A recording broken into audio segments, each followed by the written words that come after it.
ಸುಮ್ಮನೆ ಊಹೆ ಮಾಡ್ಕೊಳ್ಳಿ, ಅಕಸ್ಮಾತ್ ಒಂದೊಮ್ಮೆ ಬ್ರಿಟಿಷ್ ಈಗ ಬಂದು ನಮ್ಮ ಭಾರತವನ್ನು ಹಿಡಿದಿಟ್ಕೊಂಡ್ಬಿಟ್ರೆ ನೀವೆಲ್ಲ ಸ್ವತಂತ್ರ ಹೋರಾಟ ಮಾಡಿ ಬಿಡಿಸ್ತೀರಾ? ಇಲ್ಲ. ಯಾಕೆ ಗೊತ್ತಾ? ಒಂದು LKG ಫೀಸು ಲಕ್ಷ ಲಕ್ಷ, ಒಂದು ಇಂಜಿನಿಯರಿಂಗ್ ಫೀಸು ಕೋಟಿ ಕೋಟಿ, ಒಂದು ಮೆಡಿಕಲ್ MD ಫೀಸು ಕೋಟಿ ಕೋಟಿ. ಇಷ್ಟೆಲ್ಲ ಖರ್ಚು ಮಾಡಿ ನನ್ನ ಮಕ್ಕಳನ್ನ ಓದಿಸ್ಬೇಕಲ್ಲ ಅಂತ ಒಂದೇ ಒಂದು ಮಗು ಮಾಡ್ಕೊಂಡಿದ್ದೀರಾ. 2-3 ಮಾಡ್ಕೊಂಡ್ರೆ ಓದ್ಸಕ್ಕಾಗಲ್ಲ ಅಂತ. ಅದನ್ನು ಬಿಡಿ. ಅದಕ್ಕೆ ಮುಂಚೆ ಒಂದು ಮಗುನ ಡೆಲಿವರಿ ಮಾಡಕ್ಕೆ ಲಕ್ಷಾಂತರ ರೂಪಾಯಿ ಫೀಸ್ ಮಾಡುವಂತ ಆಸ್ಪತ್ರೆಗಳ ಊರಲ್ಲಿ ನೀವಿದ್ದೀರಾ. ಅಯ್ಯೋ ಇಷ್ಟೊಂದೆಲ್ಲ ಖರ್ಚಾಗುತ್ತಲ್ಲಪ್ಪ ಅಂತ ಒಂದೇ ಮಗುಗೆ ಸೀಮಿತ ಆಗ್ಬಿಟ್ಟಿದ್ದೀರಾ. ನೀವು ಹೋರಾಟ ಮಾಡ್ತೀರಾ? ಇದೆಲ್ಲ ಬಹಳ ದೊಡ್ಡದಾಯ್ತು ರೀ. ಎಜುಕೇಶನ್ ಮಾಫಿಯಾ, ಮೆಡಿಕಲ್ ಮಾಫಿಯಾ ಎಲ್ಲ ಸಿಕ್ಕಾಪಟ್ಟೆ ದೊಡ್ಡದು ಕರ ಧರ್ಮಿ. ನೀನೇನು ಬುದ್ಧಿಗಿದ್ದಿ ಇದೆಯಾ ಅಂತ ನಿಮ್ಗೆ ಅನಿಸ್ತಾ ಇದೆಯಲ್ಲ, ಅದನ್ನ ಬಿಡ್ರಿ.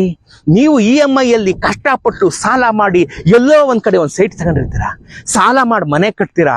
ಎಂತ ಸೊಗಸಾದ ಲೇಔಟು, 40 ಅಡಿ 60 ಅಡಿ 100 ಅಡಿ ರಸ್ತೆ, ಎಂತ ಚಂದಾಗಿದ್ಯಪ್ಪ, ನನ್ನ ಲೇಔಟಲ್ಲಿ ನಾನು ಆರಾಮಾಗಿ ವಾಕಿಂಗ್ ಮಾಡ್ಕೋಬಹುದು ಅಂತ ಕನಸ್ಕೊಂಡಿರ್ತೀರಾ. ಅಷ್ಟೇ 5 ವರ್ಷ ಊರಲ್ಲಿರೋ ವ್ಯಾಪಾರಸ್ಥರೆಲ್ಲ ನಿಮ್ ಲೇಔಟ್ ಬಂದು ಕೂತ್ ಬಿಡಿರ್ತಾರೆ. ಊರಲ್ಲಿರೋರೆಲ್ಲ ನಿಮ್ 60 ಅಡಿ ರಸ್ತೆ 20 ಅಡಿ ಆಗೋಗಿರುತ್ತೆ.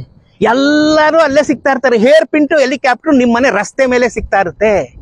ನೀವು EMI ಸಾಲ ಮಾಡಿ ಕಾರ್ ತಗೊಂಡಿರ್ತಾರಲ್ಲ, ಅದು ತೆಗಿಯಕ್ಕೂ ಆಗಲ್ಲ. ಅದನ್ನ ನಿಲ್ಸ್ಬಿಟ್ರು ಸ್ಕೂಟ್ರಲ್ಲಿ ಓಡಾಡ್ತಿರ್ತೀರಾ. ಯಾಕಯ್ಯ, ಇದು ನಾನು ದುಡ್ಡು ಕೊಟ್ಟು ಮಾಡಿಸಿರೋ ರಸ್ತೆ, ಐ ಪೇಡ್ ಫಾರ್ ದಿಸ್, ನನ್ನ ದುಡ್ಡಿಂದ ಆಗಿರೋಂಥ ಲೇಔಟ್ ಇದು, ಇಲ್ಲಿ ಯಾಕೆ ನೀನ್ ನಿಂತಿದ್ಯಾ ಅಂತ ನೀವು ಒಬ್ಬನ್ನು ಒಂದಿನಾನು ನೀವು ಕೇಳಲಿಲ್ಲ. ನೀವು ಸ್ವತಂತ್ರ ಹೋರಾಟ ಮಾಡ್ತೀರಾ? ಸಂಭಾವಿತ ಮಧ್ಯಮ ವರ್ಗ ಅಂತ ಯೂನಿಫಾರ್ಮ್ ನಾವೆಲ್ಲ ಹಾಕೊಂಡ್ಬಿಟ್ಟಿದೀವ್ರಿ.